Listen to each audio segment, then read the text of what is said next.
They were the best-dressed cops on television. Who do you think you are to ask us to beg for your help? Let's nail this pig. Detectives Sonny Crockett and Ricardo Tubbs were just as sexy and hip as their Gold Coast backdrop. No police precinct has ever looked this good. Score strictly not his style. These well-heeled cops became well known for their forward fashion sense, and the Miami Vice look quickly became the fabric of men's style in the 80s. It changed the way men dressed in the world. It opened up men's closets to the possibility of color, of comfort. Jody Tillen was the costume designer for the first season. In her early conversations with executive producer Michael Mann, it was clear fashion would play a critical role in the show. He had some really sort of edgy ideas, you know, men in pastels and clothes being another character in the story. It was very interesting to me. The cover of GQ. True, few cops could afford Italian suits and $200 haircuts, but Crockett and Tubbs weren't ordinary cops.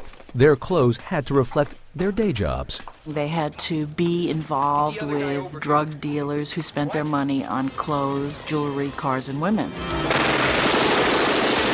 So I had to make them totally mesh into that world in a comfortable way. Scraping by on 4 hours sleep a day, living undercover for weeks at a time. Dealer this week, outlaw biker the next. If it's Tuesday, I must be working drugs. Don Johnson's character, Sonny Crockett, was a beach bum cop, more comfortable in a pair of shorts and flip-flops than silk suits. His style was studied casualness, fitting for a guy fighting drug lords by day, living on a boat by night. Well, I used to keep his T-shirts in the costume department on a pile on the floor so that they would have the exact wrinkles and look kind of sloppy. He never wore a belt, he never wore socks. He did the least amount to look that way because he was a beach guy. I got a job. Woo! And Tubbs came from New York. He was much more formal. He was more self-conscious in his dressing. He chose his tie. He chose his shirt. Crockett threw on the cleanest thing in the morning. I don't know how this is going to work, Tubbs. I mean, you're not exactly up my alley, style and persona-wise. In the beginning, Tillen says, Don Johnson fought against high fashion.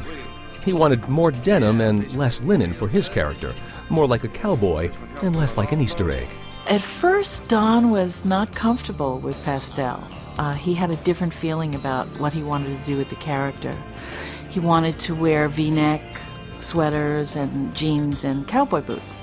But he came around to the unconstructed blazers after spending a few days in Miami, where the humidity and heat don't mix with leather and Levi's. After that, Sonny Crockett seemed to have a white linen jacket for every case. You cheating again, Zito?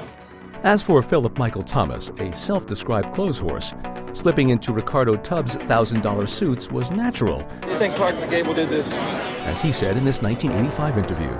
When I first got this job, the thing that Michael Mann enjoyed most was when I walked in, I was sharp as a tack. So it's just a continuation of Tubbs. The Vice look was carefully constructed. There was no color combination that was a mistake. Miami Vice was soon the fashion show of the season, and that meant spending money, lots of it. We just got a budget for the last 9 shows that we're doing now. We had over $100,000 just for our wardrobe. Michael said that I was sort of covered, that I could do what it took to get the style and look that he wanted. And he really ran defense because this kind of money on clothes had really never been spent on television. Building the Vice wardrobe required trips to the fashion capitals of the world, buying the latest styles right off the runway. Designers like the late Gianni Versace became fans and friends of the show. The first person I dressed up in Miami was Don Johnson. Then, as the show settled into primetime, the Vice look took off outside the tube. Suddenly, men's closets were filled with colorful blazers and shirts. Even the show's stars adopted the look in their personal lives, as you can see in this 1985 Today Show appearance. Did you come dressed as the Sonny Crockett we just saw on TV, or is this No, Don this Johnson. is kind of, well, this is mine. This is me. The Where style. are your socks? I don't own a pair anymore.